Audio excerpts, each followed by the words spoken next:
Friend, you got to get to a place where you're not afraid to be naked and transparent and open with God, and let him just walk through your soul and let him discern what's good and what's bad. We want to go, but we want to take our stuff with us. You be seated. I don't know what time I started. I don't have my watch. I'm just going to try. Now, wait a minute. You got to understand something. Our problem and our frustration flows from what we know about God. If we didn't know all that we know about God, when he lets all the hell and chaos keep going, it wouldn't bother us half as much. I'm not bothered so much when I got pain in my body if I didn't know he was a healer.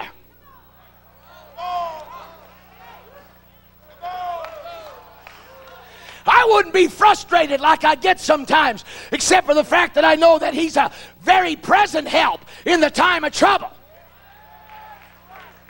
I wouldn't have a coronary arrest in my spirit every once in a while, except for the fact that I know that he knows where I am and he could fix it. And the fact that he chooses not to fix it frustrates my faith sometimes.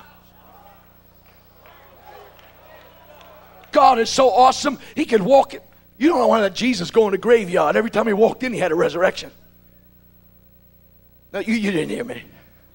There's hope for you, buddy. He'd go by anything that's dead and make it come alive. He's got so much power in his mouth. Listen to me. He's got so much power in his mouth. All he's got to do is open his mouth, and it becomes what he says. Said it's impossible for God to lie. That doesn't mean he couldn't tell something that wasn't right. Listen to me. I'll mess with your theology. It means that he's got so much power that if he says it and it's not that when he said it, by the time it clears his lips, it's that. Now, you're not hearing me. We are the righteousness of God. It has nothing to do with what you feel like and how your performance has been and whether you've had a bad day. I am the temple of God. I am the house of God. I am the body of Christ. So you got to pick up you are what God says you are. Said, I'm more than a conqueror. Well, how come I feel foot hooves all over my face? I'll find you. Yeah, see, we can blow and go all we want to, but, well, I'm this and I'm that, and the devil goes, whack, whack, whack, whack, whack, whack. Kung fu, cha, cha, pa, cha, wa. You just name it and claim it and blab it and grab it and quote a few more scriptures, and you do the cha-cha all over your chest. You're more than a conqueror, huh? Well, take that, sucker. There, how that? There you go, dirtbag. Yeah, pooh. And it just kicks you and stomps on you. And you keep grabbing scriptures out of the air and just holding on to them and holding on to them. And you're bleeding and you're wounded. And you're alone. Listen, you may feel alone, but you've never been abandoned.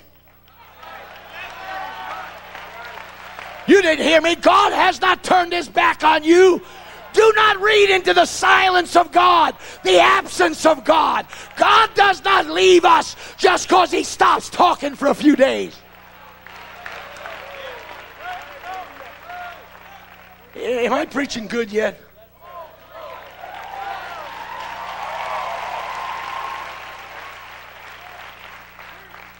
You see, sit down, you see, sometimes when you're in trouble and you're in pain, you're filled with anxious stuff and frustrations, you cry out, well, why haven't you delivered me? See, my faith gets frustrated because I know of what he can do. And when he doesn't do what I know he can do, I'm trying to find out if maybe he's ticked off at me, or I did something wrong, or I turned off the wrong super spiritual highway on the wrong exit, or I tried to do something for him and everything blew up in my face. Go on. Now, all you folks that's had stuff blow up in your face, you just look straight ahead and don't blow your cover. But I'm going to tell you something, Bubba. I've had enough hell for me and this whole conference this last year. You hear me? I'm bleeding. I don't have the answers. I don't know how it's going to work. I don't know how God's going to fix it, but I'm still here. And I don't know when God chooses the time, but I'm here to tell everybody under the sound of my voice, I'm coming out of this. I will not die in my dilemma. I will not die in my disaster.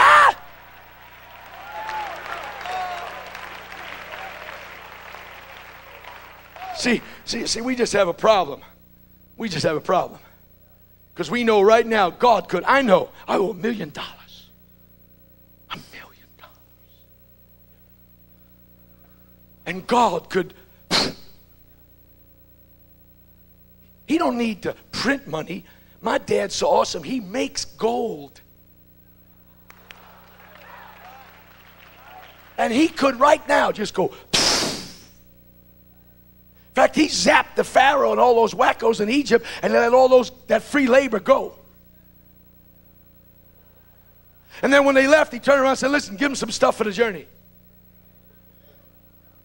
And I know you're trying to inspire me, but some of you cats that tell me about all the money you got, stop telling me that.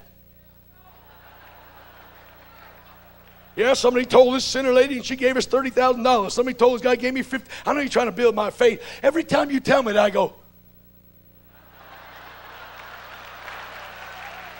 Come by here, Lord.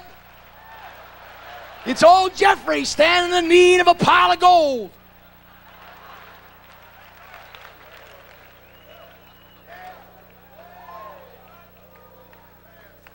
And see, I get frustrated because I know he could snap his fingers and fix every marriage in our church. He could get every kid off drugs. He could put morals back into some people. He could kill all the insurrections in my assembly. Like that. He could walk in and just open it up. Goodbye, Cora.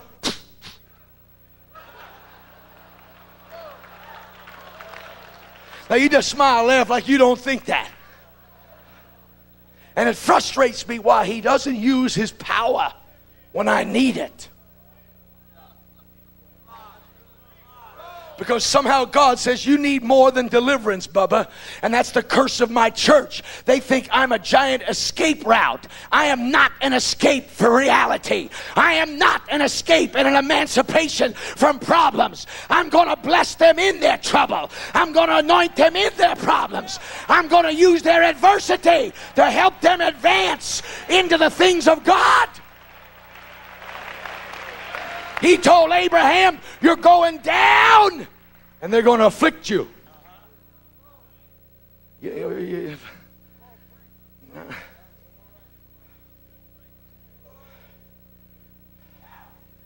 you know how God could go right now and just go, and your church could grow?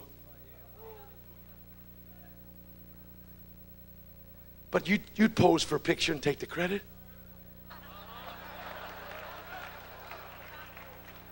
I don't want to hurt you people, and I thank God for your Sister Tenny and the wonderful work God's used you about, and I don't want to mess up any of your, nifty stories and all that stuff. But let me tell you a little Bible here. Contrary to what we preach and teach all the time in Acts 12, how the church was praying and agonizing before God, and that prayer meeting got him out. That is not the truth. That has never been the truth. It preaches good. It sounds good. We can sell tapes over it, but that ain't the truth.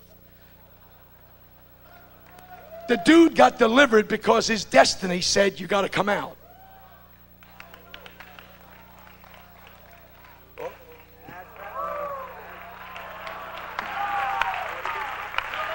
I'm not saying that God didn't use prayer to open a door and let an angel be dispatched. But long before that preacher ever got his carcass handcuffed in a jail, Jesus had said, when you're old, you got to hear me. All I'm trying to give you tonight is just a word from God. Because if you can get a word from God, it can so orchestrate your destiny that devils can't stop it. Demons can't stop it. Disease can't stop it. Church splits can't stop it. You need to be locked into your destiny and stop paying attention to your dilemma.